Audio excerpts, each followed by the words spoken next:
welcome back, Ralph's Automotive. I've got or I should start by saying, we have been hired today to actually put a power chair lift on this here. It's not that it's really relevant, but it's a 2010 Nissan Murano. Let me flip the camera, bring you all to the other side without using this tripod here. So as I said, we are working on a 2010 Nissan Murano. This is what I got to wire up. The vehicle already has a receiver hitch. Of course, we've got to set this up, and I'll be bringing you along, and I am going to right away show you something else. So they put the receiver hitch on, and this, let me go ahead and get this camera back on the tripod, so I don't have to hold there and trying to explain and maybe point, I don't know. So anyway, the install on the receiver hitch, it was actually done the correct way. I have no problem with well, I do have a problem with it, but in theory I had no problem. Now, how do I say this? I wouldn't have had a problem with the install if the install was done right. Okay, I'll spit it out here in just a second. All right, so when I looked at this, it actually has got a connector. It's called a powered connector, and what it amounts to is you run a power wire to the back, and you have this powered connector, and it's got the factory plug-in, so you don't have to do a bunch of wiring, and that is actually a great setup. But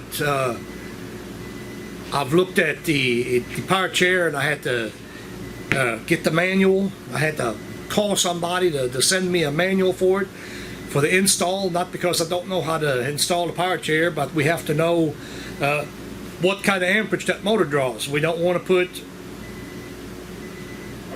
a number 6 wire in the back right there that we could use to run a winch off of if it's not needed. But anyway, and in the same token, we wouldn't want to run a number 14 wire back there, and we need an 8, you know. But that's neither here nor there for right now. Anyway, to get right back to what I was going to show you.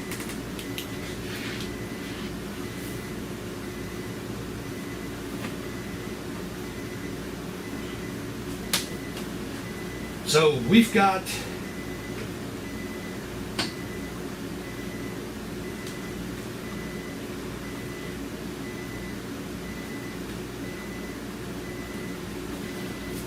we did go ahead, and I initially thought that it did not have a fuse put in it, so I was wrong.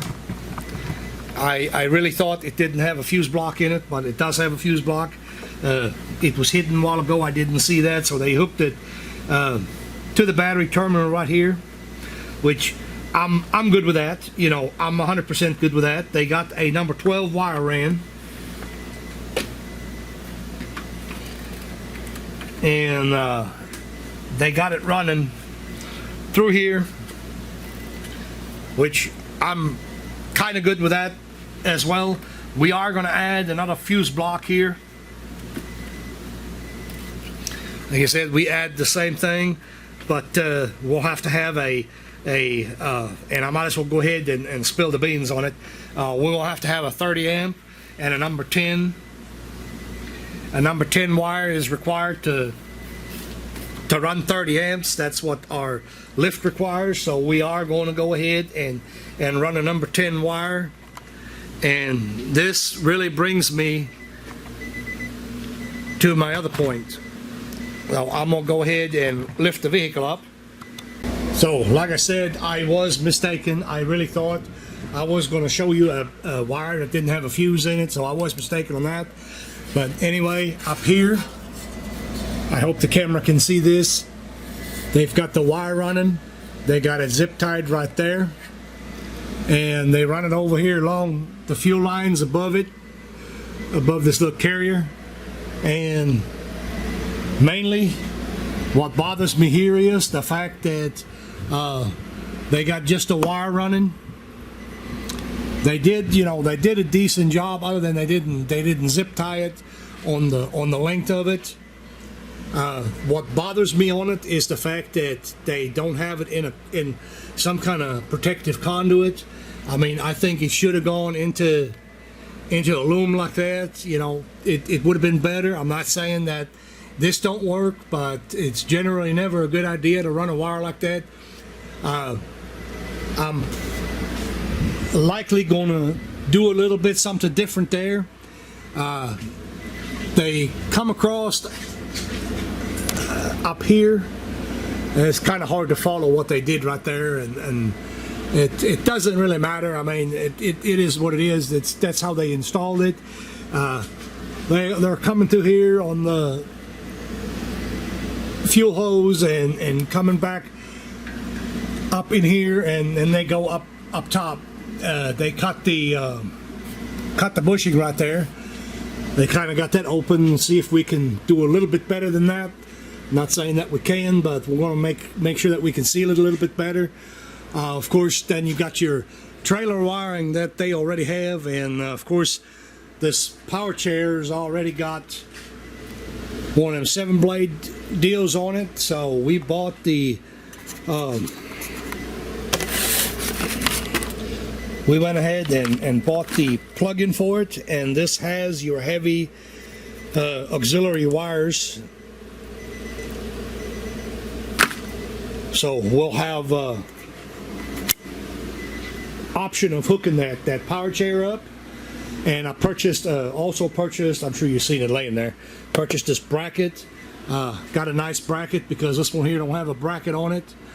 That's basically our setup. Of course, I'm going to have to close the top gate, you know, the lift gate. I'm going to have to close it, and I'm going to have to find where this thing is going to sit. But anyway, in an effort not to have such long videos, I'm going to go ahead and shut the camera off and get everything ready, and then I'm going to show you how we proceed with installing what I deem a better install for a wire. One thing that I'm going to do, basically redo a little bit of their work. I'm not going to charge the customer for it, but I don't really like the crimp connectors. They use a good tool to crimp that stuff, the wires. You know, they used a good tool for it, so I'm sure they're fine. I like soldered connection better. Hence the reason that I said I'm not going to charge customer to redo it, but I'm going to redo it with some heat shrink and solder.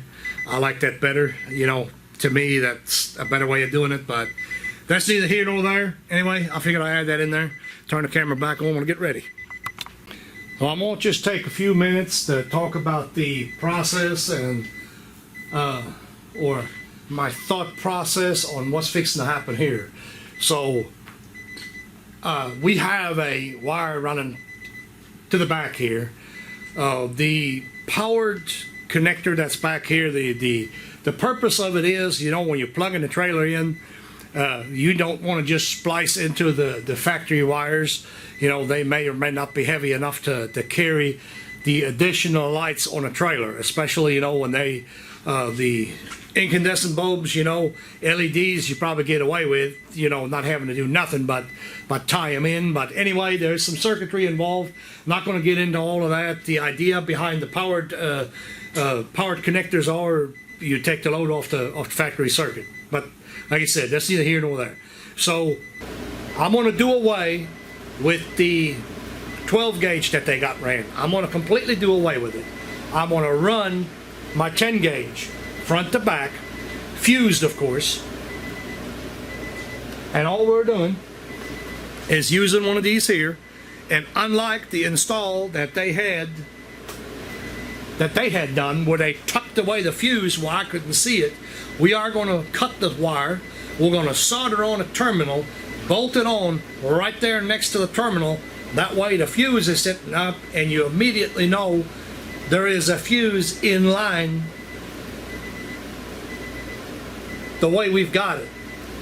Because you got to realize, you know, when you're doing something for somebody else, they don't know what, when you tuck away a fuse, you know, unless you specifically tell them, hey, look, I tucked away a fuse, you know, the customer don't want to have to search for something like that. It's supposed to be like right there in front of your face.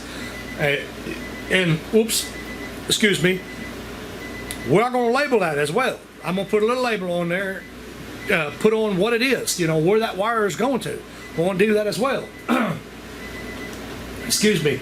And back here, I'm going to cut the wire back here that goes up to the powered connector. I'm going to cut that, splice it in, solder it all together, shrink wrap it. We're going to seal it off and shrink wrap that.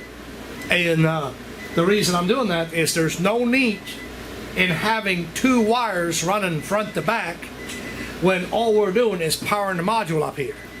There's no need for that at all. If you were to use you know, you're not going to use a power chair and these lights all at the same time. You're not going to do that anyway, so that it would be, it's kind of silly in my opinion. You know, my thought process might be different than your thought process, but it's kind of silly to have these two heavy wires running in the back here. I mean, there's no need for it. We'll run a 10, we'll splice into this, and when they want to use the motor for the power chair, which we'll demonstrate it when we get it done, you know, they can. Safe. Perfectly safe. We've got a fuse in there, in the circuit. All is good. All is great. And they shouldn't have a problem operating any of it. And also something really, really quick. About to run out of battery. Got to change batteries. But up here, they didn't even wire tie it or anything. They just tucked it up underneath this skirt up here. And you've got 2 feet of wire for this flat plug just dangling, where you have a possibility running down the road and that stupid stuff right here going to snag on something and rip the whole friggin' thing out, you know. People that install stuff like this here, they shouldn't be in business as far as I'm concerned, you know. That needs to, at the very minimum, I don't have a problem with them tugging it up there or tugging it out underneath, but at least put some kind of heavy duty zip tie or something like that. And I'm not talking about the Harbor Freight stuff that's liable to rip on you. We're going to use the good stuff, you know, the TBs. You know, work like this here, you know, that's something that I might have done when I was 14 years old, you know, but you grow up and you learn something better. You don't do this. And that's my rant for that. So I am going to show you bits and pieces of it. Up here, there is a push retainer that is missing, that they just pulled down on it and didn't do anything else, I assume. We're going to start by 10mm socket, take these shields off because that's where the wire is going to, we're going to have to gain access so we get to the wire. Well, that's the first thing I'm going to do is I'm going to take this off. I don't want to pull on it.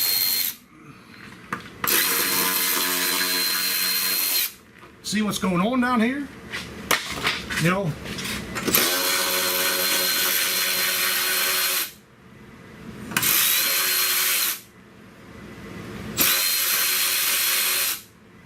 my God, how long is that damn thing? There it is.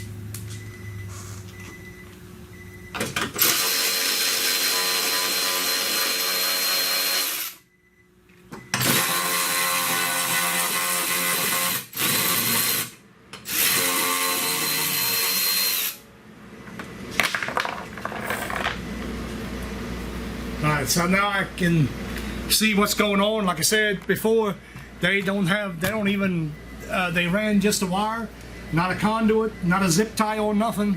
So, don't like it. We're gonna fix it. So, we started off by, here's some of the wire loom that we're gonna use. We got most of the wire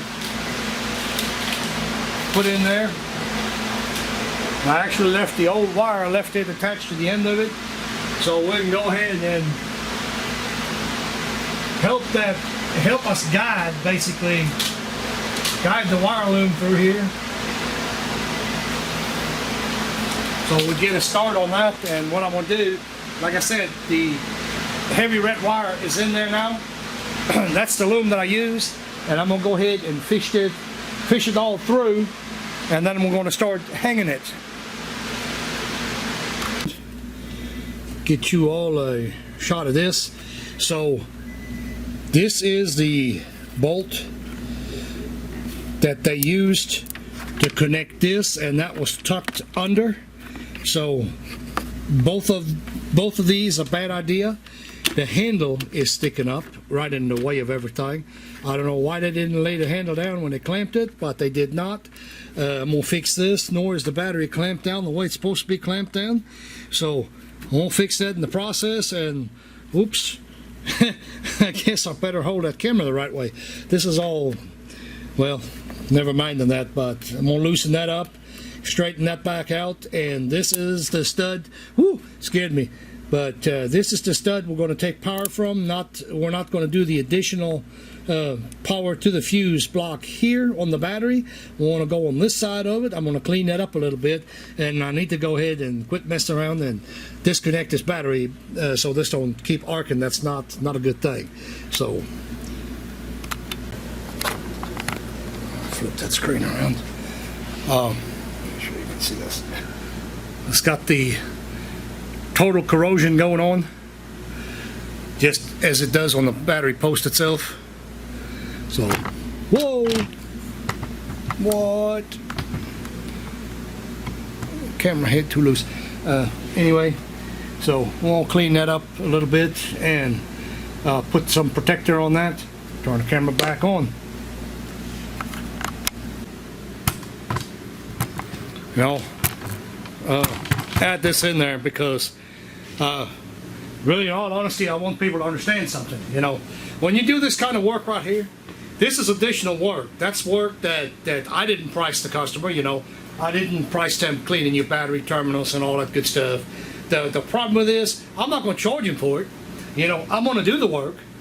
I'm going to do the additional work. I'm not going to charge him for it, because one of the reasons I'm not going to charge him for it, because this is all corroded, you know, dirty, and may or may not have bad connection. I don't know that, you know. And therein lies my point. I don't know that. I don't know what's going to happen going down the road. For all I know, they leave my shop here and they try the thing and something doesn't work. And guess what? Exactly. Now then, they're going to call me and they say, hey, you messed with it. Oh, it's not working. My car just died, or something, you know, something silly like that, you know. These things happen. These things do happen, you know.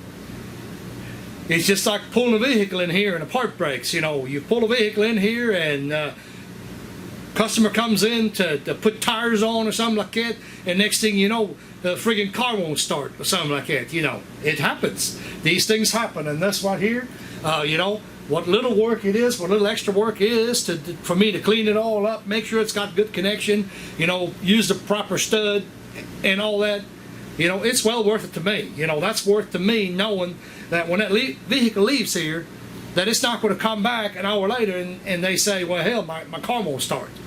So, you know, you don't know. I'm in this area, you know, I'm messing with this. I could do something here, having a corroded connection like that, you know, and now something else happens because I've disturbed something. So, think about that, guys. Okay, soldered, shrink wrapped, labeled as my power chair feed. Got it wire tied to a bracket. It's in the conduit. And now I want to go underneath and run the rest of the conduit, turn the camera back on. Go ahead and show you a piece at a time. I'm coming up from up top, zip tie it on all these points. I hope the camera picks it up. I'm going to go around the bend now and then up and over and keep on zip tying it. I'm trying to keep the split on the conduit.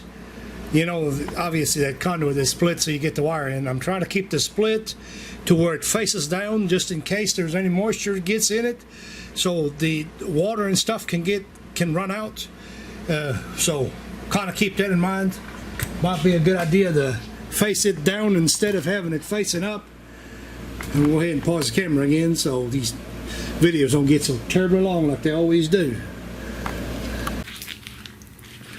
Alright, so I have no clue where I left off. I done had to run and check an alternator, had to go, found out the battery is bad, had to go get a battery, install it, so had to go make a bracket. So what I'm running into on the 7-blade plug, I'm sure you can see this. Yeah, I'm sure the camera can pick it up. So I had initially thought about bolting it on over here, but the problem is, and long story short, these plugs are pretty deep. So what ended up happening is my wires are getting way too close to this big exhaust over here. I'm not doing that. So what I did is I made this piece right here, and basically what it is, it's going to extend it out. And what I'm going to do with this is I had to step it down because of the bumper back here, or the bumper cover I should say. So I drilled and tapped it, made it M6. Hopefully I got the bolt holes right, and as it would appear I do have them right. So basically what that amounts to is, whoa, can't see nothing, right there.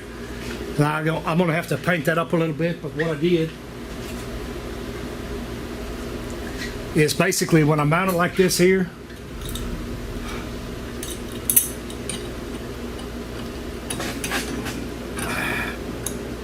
I got to get this vehicle done. I'm not going to do a lot of explaining, but basically this is how it's going to flip the screen. That's how it's going to be, and that'll put my plug back here, and that gives me an ample amount of room here to put these wires up in the proper place so they don't melt. These wires here, you can't hardly see it where they put them in the first place. They already started to get hot. Like I said, camera will never pick it up, so I'm not going to get into a big ordeal about it. We're going to just finish this up. I got to still bolt all that up. I got to get that bracket right there dressed a little bit and paint it. So I'm going to do that and turn the camera back on. Alright, ladies and gentlemen, time to wrap this puppy up. So I did my solder connection, put the ground over here on a new bracket. Also soldered at the end of it. It is crimp connected, but I also filled it with solder. I tucked all of their wires, the stuff that they did, I didn't do it. I tucked them up there, zip tied the crap out of them, so the whole thing can't come down anymore. I've made a solder connection shrunk tube, or I guess that's a word, I don't know. And I also wrapped it with a bunch of electrical tape because it is such a high current. I made that connection with the feed wire they have going to the powered box, the power control box for the trailer lights. I spliced it in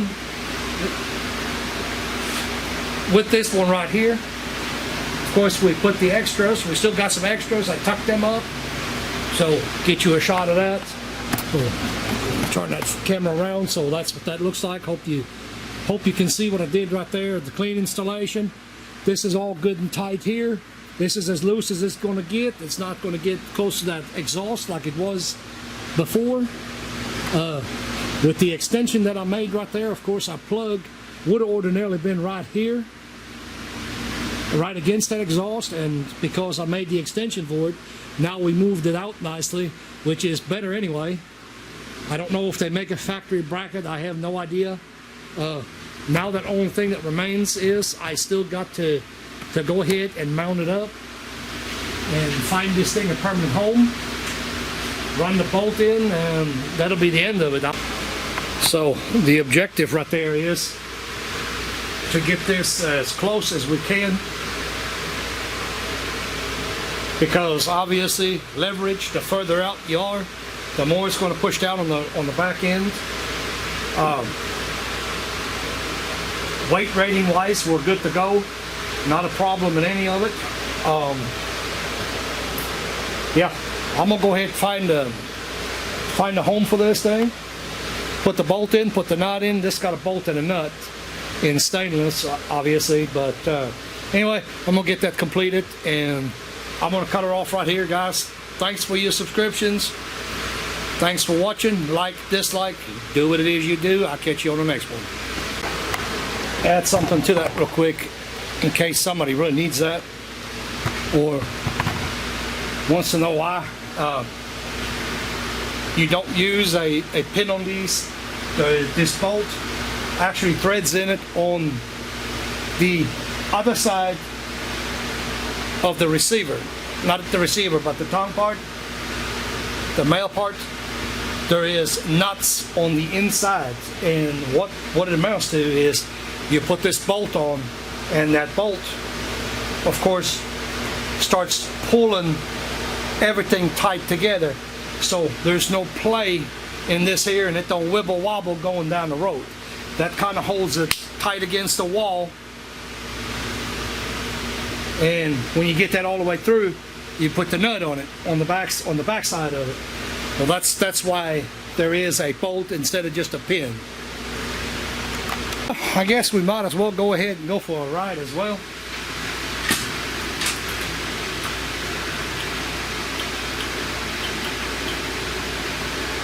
Well, it probably would help if I plugged the daggum thing in.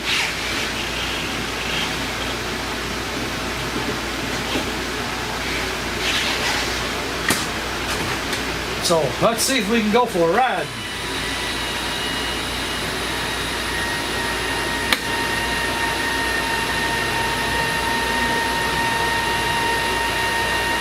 You're not really supposed to do this. The owner's manual says to keep the car running.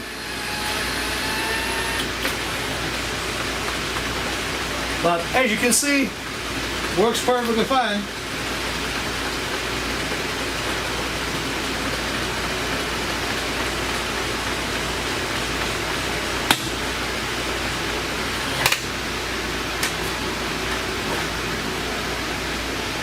Proof's always in the pudding, right?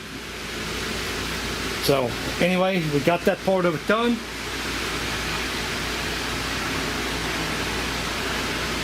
We got her all installed.